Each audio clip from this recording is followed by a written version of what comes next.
여러분, 안녕하세요. AM153 뉴스 뒤의 이야기입니다. 본 영상은 범죄 예방 교육 목적으로 제작되었습니다. 출처 경찰청 국가수사본부 공식 발표 2025년 11월 30일. 지금 이 순간 여러분 집 거실을 비추는 작은 카메라. 강아지가 혼자 잘 있는지, 아이가 잘 자고 있는지, 도둑은 들지 않았는지, 우린 그저 가족을 지키기 위해 홈캠을 달았습니다. 집을 비울 때마다 불안했던 마음, 반려동물이 걱정되었던 순간 손주들이 안전하게 있는지 확인하고 싶었던 그 마음. 그 순수한 마음으로 설치한 작은 카메라가 오히려 우리를 가장 무방비한 상태로 세상에 노출시키고 있었다면 어떨까요? 그런데 그 화면이 여러분 허락도 없이 해외의 불법 사이트에 올라가 있었다면 오늘 우리는 홈캠 12만 대의 해킹 사건 뒤에 숨은 진짜 이야기를 천천히 그리고 분명하게 짚어보겠습니다. 2025년 11월 30일 경찰청 국가수사본부는 충격적인 발표를 했습니다. 가정집과 사업장에 설치된 IP 카메라, 이른바 홈캠 12만여 대를 해킹한 피의자 4명을 검거했다는 소식이었습니다. 12만 대라는 숫자 쉽게 와닿지 않으실 수도 있습니다. 하지만 이렇게 생각해 보십시오. 우리나라 가구 수가 약 2천만 가구입니다. 그중 12만 대면 약 200가구 중 한 집꼴로 누군가의 집안이 낯선 사람의 눈에 그대로 노출되었다는 뜻입니다. 이들은 각자 따로 움직인 개인 범죄자들이었습니다. 서로 협력한 것도 아니고 조직을 만든 것도 아닙니다. 그런데도 12만 대, 한 피의자는 6만 3천 대의 카메라를 해킹해 탈취한 영상으로 다수의 불법 촬영물을 제작하여 약 3,500만 원 상당의 가상자산을 받았습니다. 또 다른 이는 7만 대를 해킹해 다수의 불법 영상을 제작하고 판매해 1,800만 원 상당을 챙겼습니다.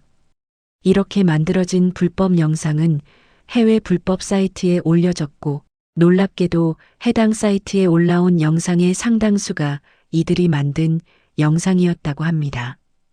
또 다른 피의자들은 1만 5천여 대, 136대의 카메라를 해킹해 영상을 모아두었다가 유포, 판매 전에 적발되기도 했습니다. 이들을 일찌감치 막지 못했다면 피해는 더 커졌을 것입니다. 경찰은 이들 4명 중 3명을 구속했고 범죄 수익은 거의 남아있지 않아 국세청에 통보해 과세 등 법적 조치를 검토 중이라고 밝혔습니다. 하지만 여러분, 범죄자들이 받은 처벌보다 더 중요한 건 지금 이 순간에도 우리 집 카메라가 안전한지 우리는 어떻게 대비해야 하는지입니다. 시청자 여러분, 이 사건이 더 무서운 이유는 특별한 사람만 당한 일이 아니다라는 점입니다. 기사에 등장한 20대 직장인 A씨의 이야기를 들어보겠습니다. A씨는 반려견이 혼자 있을 때가 걱정되어 가정용 홈캠을 인터넷에서 검색했습니다. 가장 위에 뜬 제품을 별 생각 없이 구매했다고 합니다. 여러분도 그렇지 않으신가요? 인터넷 쇼핑몰에서 제품을 살 때 가장 위에 있는 걸 보고 사람들이 많이 사니까 좋겠지 하고 사시죠. A씨도 마찬가지였습니다. 강아지가 잘 있는지, 택배가 잘 왔는지, 침입자는 없는지, 우리 집을 지키겠다는 마음으로 설치한 그 카메라가 오히려 우리의 가장 사적인 일상을 밖으로 내보내는 창문이 되어버린 겁니다. 더 큰 문제는 이런 해킹이 생각보다 복잡한 기술이 아닐 수 있다는 점입니다. 영화에서 보는 것처럼 슈퍼 해커가 복잡한 코드를 입력하고 몇 시간 동안 시스템을 뚫는 그런 게 아닙니다. 보도에 따르면 피의자들은 초기 설정 그대로인 아이디, 비밀번호, 1234, 전화번호, 생일 등 추측하기 쉬운 비밀번호가 설정된 기기를 집중적으로 노린 것으로 알려졌습니다. 생각해 보십시오. 홈캠을 설치하고 나서 비밀번호를 바꾸셨나요? 아니면 박스에 적힌 그대로 애드민 같은 초기 비밀번호를 그냥 쓰고 계신 건 아닌가요? 전화번호나 생일을 비밀번호로 쓰고 계신가요? 우리 집은 괜찮겠지 하고 계신가요? 아주대 사이버보안학과 곽진 교수는 이렇게 말합니다. 저가형 IP 홈캠의 경우 보안을 강화할 기능을 충분히 넣지 못하는 경우가 많고 사용자가 비밀번호를 잘 관리하지 않으면 해킹 위험이 커질 수 있다. 여기서 핵심은 두 가지입니다. 첫째, 저렴한 제품일수록 보안이 약할 수 있습니다.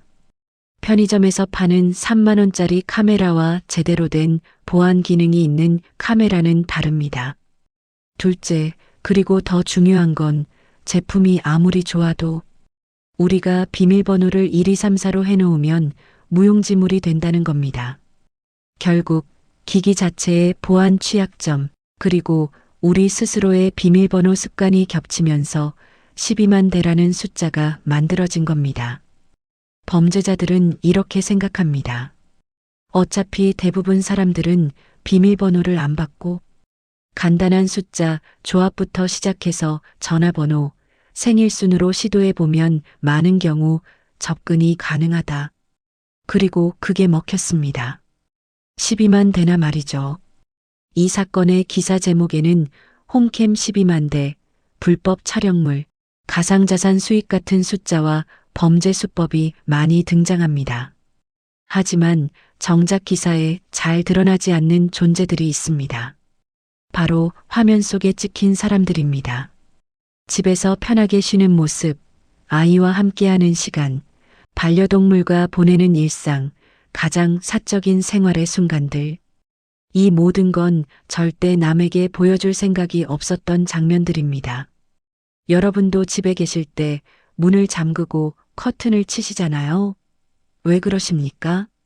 내 공간, 내 시간만큼은 누구의 시선도 신경 쓰지 않고 편하게 있고 싶어서입니다.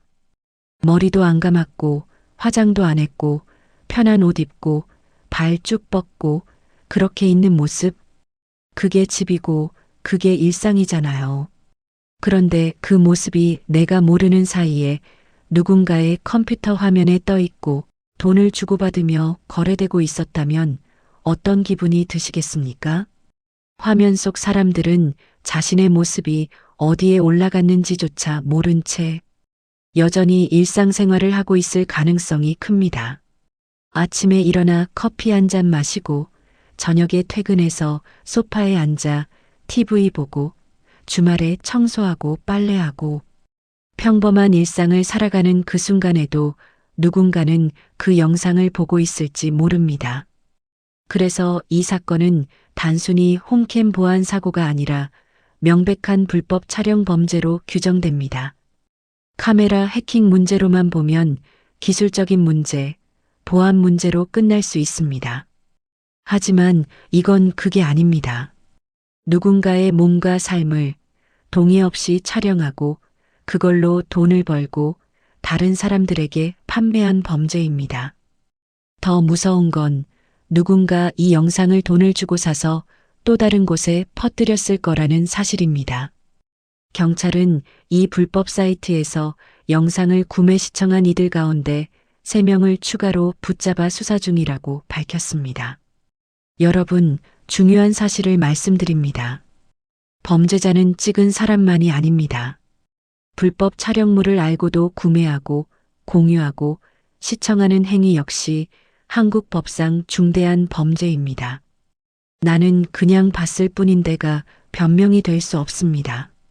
나는 몰랐는데도 책임을 면하게 해주지 않습니다.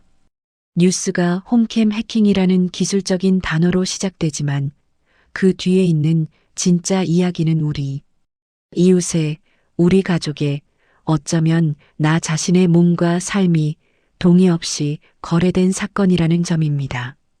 그리고 이런 일은 지금 이 순간에도 어디선가 일어나고 있을지 모릅니다. 그렇다면 우리 집은 안전할까요? 나는 괜찮겠지 하고 계신가요? 아니면 이미 늦은 건 아닐까 걱정되시나요?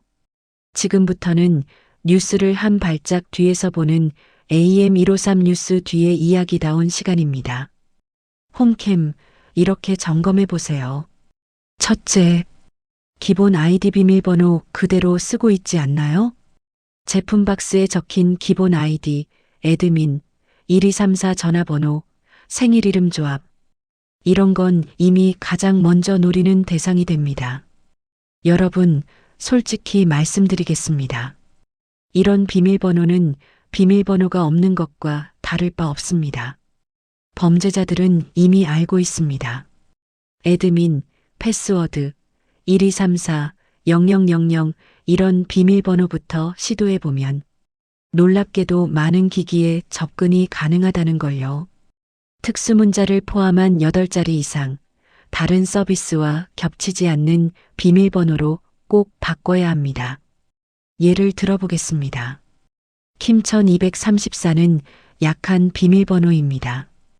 KIMHOME 2025 정도는 되어야 어느 정도 안전합니다. 둘째, 비밀번호를 얼마나 자주 바꾸시나요? 많은 분들이 비밀번호를 한번 설정하면 그대로 몇 년씩 쓰십니다. 은행 비밀번호도 바꾸라고 하잖아요. 홈캠 비밀번호도 마찬가지입니다. 보안 전문가들은 최소 6개월에 한 번 정도 비밀번호 변경을 권고합니다. 특히 이번 사건처럼 해킹 뉴스가 나온 후에는 한번 점검해 보는 게 좋습니다. 나는 해킹 안 당했겠지가 아니라 나도 당했을 수 있으니 바꿔야지라고 생각하시는 게 안전합니다. 셋째, 펌웨어 앱 업데이트 미루고 있지 않나요?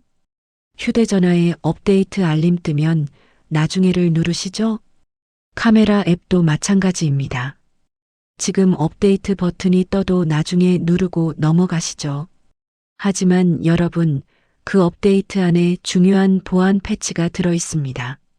카메라 제조사가 보안 취약점을 막기 위해 내놓는 업데이트를 우리가 설치하지 않으면 그 취약점은 그대로 열려 있게 됩니다. 마치 집 때문에 구멍이 뚫렸는데 고치기 귀찮아하고 그대로 두는 것과 같습니다. 홈캠 앱 설정에서 펌웨어 업데이트가 있는지 한 번만 확인해 보세요.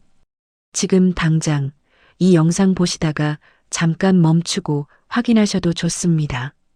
네 번째, 꼭 필요하지 않은 곳에까지 카메라가 설치돼 있나요? 거실, 현관, 방문 앞 등 보안 목적이 분명한 곳은 괜찮습니다. 하지만 침실, 탈의 공간, 아이방, 욕실 인근 등 사생활이 민감한 공간은 가급적 카메라 설치를 피하는 것이 좋습니다. 우리 집 카메라니까 괜찮아가 아닙니다. 그 카메라가 해킹당하면 그건 우리 집 카메라가 아니라 범죄자의 카메라가 되는 겁니다. 정말 꼭 필요한 곳에만 설치하고 민감한 공간은 피하세요. 다섯 번째, 카메라 렌즈를 가릴 수 있는 물리적인 안전장치가 있나요? 회의용 노트북에 웹캠 덮개를 쓰듯이 홈캠도 사용하지 않을 때 렌즈를 가릴 수 있는 커버나 카메라 방향을 벽 쪽으로 돌리는 습관이 마지막 안전벨트가 될 수 있습니다. 예를 들어 낮에 집을 비울 때만 켜고 밤에 가족이 다 모이면 카메라를 벽 쪽으로 돌려놓거나 천으로 덮어두는 겁니다. 조금 불편할 수 있습니다. 하지만 그 불편함이 여러분의 사생활을 지켜줍니다. 이 5가지만 오늘 영상 후에 바로 점검해 보셔도 여러분 집의 위험은 크게 줄어듭니다. 어렵지 않습니다. 전문가가 아니어도 할 수 있습니다. 지금 바로 시작하십시오. 이번 사건에서 누군가는 이렇게 말할지도 모릅니다. 싸구려 카메라를 썼으니까 그렇지. 비밀번호를 대충 해놓으니까 그렇지. 조심성이 없어서 그런 거야. 하지만 여러분, 범죄의 책임은 오직 범죄자에게 있습니다. 값싼 카메라를 샀다고 해서 비밀번호 관리를 잘 못했다고 해서 누군가의 몸과 일상이 돈이 되는 영상으로 팔려나가도 된다는 말은 어디에도 없습니다. 피해자를 탓하는 건 범죄자를 변호하는 것과 같습니다. 다만 우리는 이런 사건을 통해 기술이 편리해질수록 그만큼 스스로 지켜야 할 것들이 늘어나고 있다는 사실을 다시 한번 배우게 됩니다. 20년 전만 해도 집에 카메라를 단다는 건 상상하기 어려운 일이었습니다. 10년 전만 해도 스마트폰으로 집안을 본다는 게 신기한 일이었습니다. 지금은 누구나 몇만 원이면 홈캠을 살 수 있고 어디서든 집안을 확인할 수 있습니다. 편리해졌습니다. 하지만 그만큼 위험도 커졌습니다. 오늘 밤 집에 있는 홈캠을 한번 바라봐 주세요. 그리고 이렇게 질문해 보셨으면 합니다. 이 카메라 정말 나와 가족을 지키고 있는 걸까? 아니면 나도 모르게 우리를 밖으로 내보내고 있는 건 아닐까? 비밀번호 한번 바꾸는데 5분도 안 걸립니다. 펌웨어 업데이트 확인하는데 1분이면 됩니다. 카메라 방향을 벽 쪽으로 돌리는데 3초면 충분합니다. 이 작은 실천이 여러분과 여러분 가족의 가장 소중한 일상을 지켜줍니다. 여러분의 작은 점검 하나가 누군가에겐 평생 지키고 싶은 사생활을 지켜주는 큰 방패가 될지 모릅니다. 화면 자막 개인정보 침해 신고 국번 없이 118 한국인터넷진흥원 사이버 범죄 신고 국번 없이 112 경찰청 여기는 AM153 뉴스 뒤의 이야기였습니다. 영상이 도움이 되셨다면 구독과 좋아요 그리고 주변 분들에게 이 영상 꼭 한번 공유해 주세요. 특히 어르신들, 혼자 사시는 분들, 기술에 익숙하지 않으신 분들께 이 영상을 보여주시면 좋겠습니다. 우리가 함께 조심할수록 범죄가 설 자리는 더 줄어들 테니까요. 여러분, 오늘도 안전한 하루 되십시오. 감사합니다.